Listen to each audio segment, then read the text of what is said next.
नमस्कार मित्रों, फिर से स्वागत है आपका अपने YouTube चैनल हिंदी की पाठशाला पर। मैं डॉक्टर धनेश आपके लिए फिर से आ गया हूँ एक नया प्रकरण, नया टॉपिक लेकर के, जो हिंदी व्याकरण की जान माना जाता है। क्योंकि हिंदी व्याकरण में प्रमुख रूप से जो व्याकरण बनी है वो वर्णों से बनी है, शब्दों से बनी है, वाक्यों से बनी है। और इसी क्रम में हम आज एक ऐसा टॉपिक पढ़ेंगे जो शब्द के नाम से जाना जाता है। शब्द विचार, शब्द की परिभाषा क्या होती है, पद क्या होते हैं, शब्द और पद में क्या अंतर होता है, कौन कौन से जो शब्द हैं उसके प्रकार या वर्गीकरण उसका हम करेंगे। और एक सारगर्भित और विस्तृत रूप से इस कक्षा में शब्द को हम पढ़ने का प्रयास करेंगे। तो आप शुरू से लेकर के अंत तक कक्षा में बने रहें। आप लोगों के लिए बहुत अच्छी जानकारी, बहुत अच्छा ज्ञान लेकर के इस कक्षा में हम लोग पढ़ने वाले हैं। तो चलते हैं अपनी कक्षा की ओर, जिसमें हम पढ़ेंगे आज शब्द। देखिएगा, सबसे पहले शब्द क्या होता है। तो जो वर्ण होते हैं, यानी कि जो स्वर और व्यंजन जो वर्ण होते हैं, वर्णों के सार्थक समूह को हम लोग क्या कह सकते हैं, शब्द कह सकते हैं। अब जो समूह है जो है वो सार्थक भी हो सकता है और निरर्थक भी हो सकता है। तो हमें क्या लेना है, केवल सार्थक समूह लेना है जिसका कोई ना कोई एक अर्थ है वो निकले। जैसे देखिए, कमल, ये कमल शब्द है, कै में ए है, मै में ए है, लय में ए है, इस प्रकार से कमल शब्द बना है।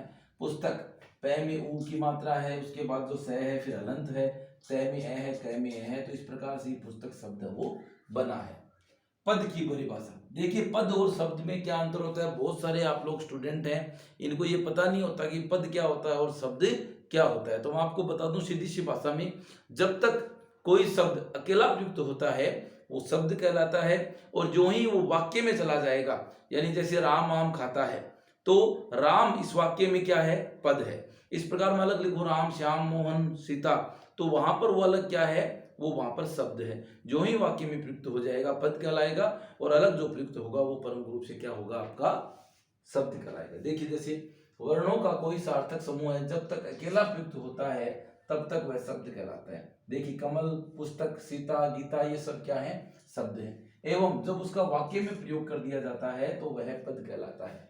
जैसे कमल पुस्तक पढ़ता है, तो इसमें ये कमल क्या है, शब्द नहीं है, इसमें क्या है, पद है। यहाँ पे पुस्तक क्या है, ये पद है। इसी प्रकार आप ध्यान रखेंगे पद और जो शब्द है में इसमें क्या अंतर होता है। उसके बाद शब्दों का जो वर्गीकरण है वो अपने लिए बड़ा इंपॉर्टेंट है। शब्दों का वर्गीकरण प्रमुख रूप से सीधा ही हमें पता ही नहीं होता है कि तत्सम है वो किसके अंदर आएगा, जो तद्भव वो किस में आएगा, रूढ़ किस में आएगा, लक्षक किस में आएगा, विकारी किस में आएगा। तो हम प्रमुख रूप से इनको एक भेद और वेदों की दृष्टि से पढ़ने वाले हैं। उत्पत्ति या स्रोत के आधार पर चार आधार इसके हैं। उत्पत्ति या स्रोत के आधार पर शब्द चार प्रकार के, तत्सम, तद्भव, विदेशी और देशज। उसके बाद व्युत्पत्ति या रचना के आधार पे जो शब्द हैं वो तीन प्रकार के हैं, रूढ़ शब्द, यौगिक शब्द और योगरूढ़ शब्द। उसके बाद अर्थ के आधार पे जो शब्द है वो भी तीन प्रकार के हैं, वाचक, लक्षक और व्यंजक। जो शब्द शक्ति अपनी होती है उसके अनुसार हम लोग इसको देखेंगे। रूप परिवर्तन के आधार पे विकारी शब्द और अविकारी शब्द, इनको मैं अन्य अन्य वीडियो में, यानी पहले ही आपको करवा चुका हूं। विकारी शब्दों में प्रमुख रूप से क्या आ जाएगा, संज्ञा आ जाएगा, सर्वनाम आ जाएगा, विशेषण आ जाएगा। ये मैं आपको अलग अलग वीडियो में करवा चुका हूं। इनके जो लिंक है, इन वीडियो के जो लिंक है मैं डिस्क्रिप्शन में आपको अटैच है वो कर दूंगा। और अविकारी शब्द के लिए भी मैं एक अच्छा सा वीडियो आपके लिए बना चुका हूँ, जिसको आप देखें। उसके बाद देखिए, सबसे पहले हम लेते हैं, इसको हम करेंगे नहीं क्योंकि हम लोग पहले कर चुके हैं। हम तीन आधारों को यहाँ पर लेंगे। उत्पत्ति के आधार पे प्रमुख रूप से जो हमने चार प्रकार के देखे थे शब्द, उनको हम यहाँ देखेंगे। तत्सम शब्द, देखिए तत्सम में तद जोड़ सम। देखिए, तद यानी उसके, सम यानी समान, अर्थात प्रत्येक भाषा में अपनी एक मूल भाषा, जननी भाषा होती है, एवं उस मूल भाषा के समान प्रयुक्त होने वाले शब्द क्या कहलाते हैं, संस्कृत, प्रमुख रूप से तत्सम शब्द है वो कहलाते हैं। और आपको पता है प्रमुख रूप से हिंदी की मूल भाषा क्या है, संस्कृत मानी जाती है। अतः संस्कृत के समान ही हिंदी में प्रयुक्त होने वाले जो शब्द हैं वो तत्सम शब्द है वो कहलाएंगे।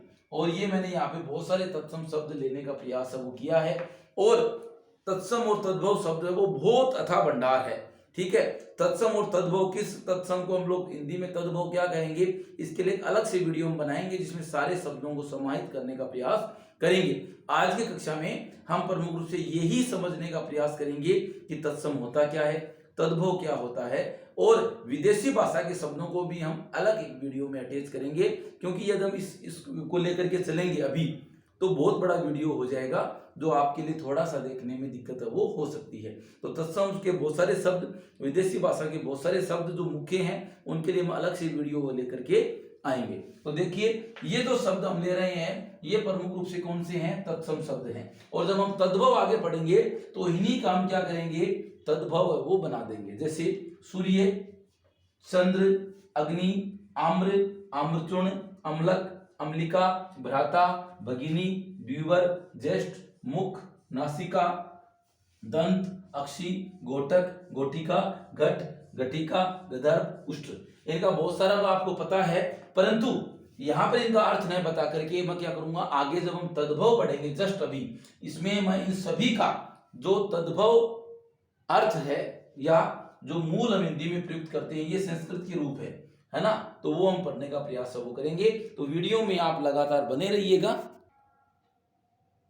ये देखिएगा 2 नंबर पे है तद्भव शब्द। तद्भव, तद का मतलब होता है उससे और भव का मतलब है होने वाली। ऐसे शब्द जिनकी मूल उत्पत्ति तो संस्कृत भाषा में हुई, परंतु भाषा विकास के कारण अब उनके उच्चारण में परिवर्तन आ गया है, अब वे हिंदी तक ही सीमित हो गए हैं। अर्थात यानी कि संस्कृत भाषा में उनकी उत्पत्ति हुई, परंतु भाषा में विकास के कारण जो उच्चारण है उसमें परिवर्तन आ गया और वो हिंदी तक ही सीमित हो गए हैं। जो हमने तत्सम में देखे थे उन्हीं का मैं यहाँ पर क्या आपको तद्भव बता रहा हूं।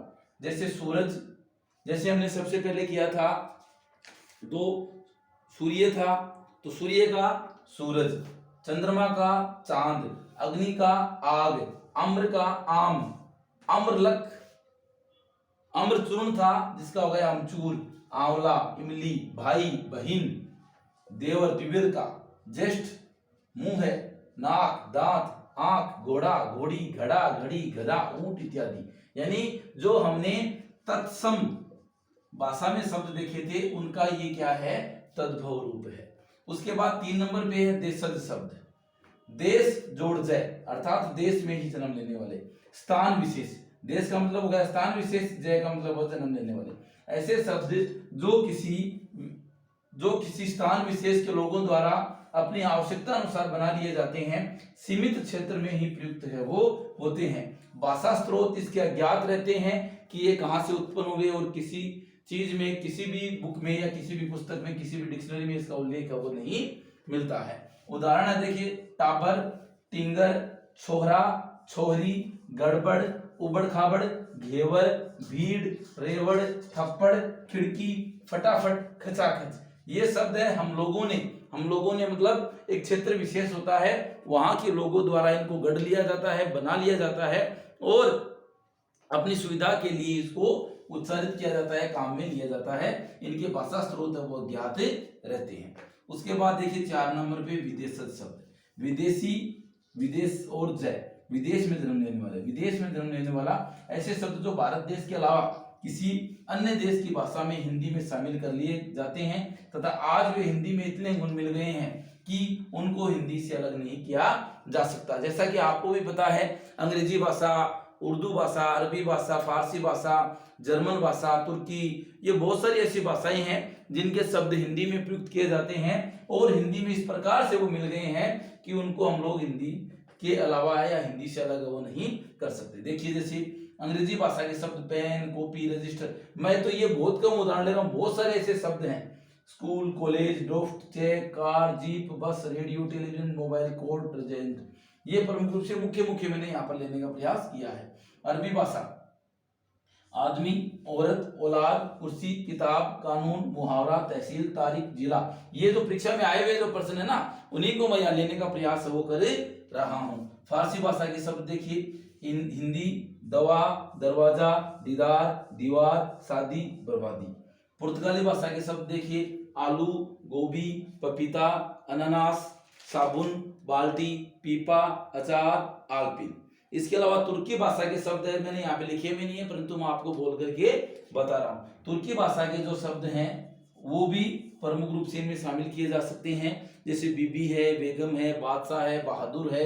उर्दू जो शब्द है वो भी किसका है, तुर्की की भाषा का लिया जा सकता है। इसके अलावा चाकू है, चेचक है, चुगली है, ये जो शब्द हैं किसके हैं, तुर्की भाषा के लिए जा सकते हैं। इसके अलावा बात करें हम फ्रेंच भाषा की, तो फ्रेंच भाषा में क्या आ जाएगा, कूपन, मेनू, सूप। कूपन और जो सूप शब्द है वो इसमें प्रमुख रूप से माना जाता है। इसके अलावा काजू शब्द है वो भी बड़ा इंपॉर्टेंट है, बार बार परीक्षा में पूछा गया है। तो काजू शब्द किस भाषा का है, पुर्तगाली भाषा का, फ्रेंच भाषा में लिया जा सकता है। जापानी भाषा प्रमुख रूप से सायोनारा, रिक्शा शब्द है वो पूछा गया है कि रिक्शा शब्द किस भाषा का है, तो रिक्शा शब्द है वो जापानी भाषा का है।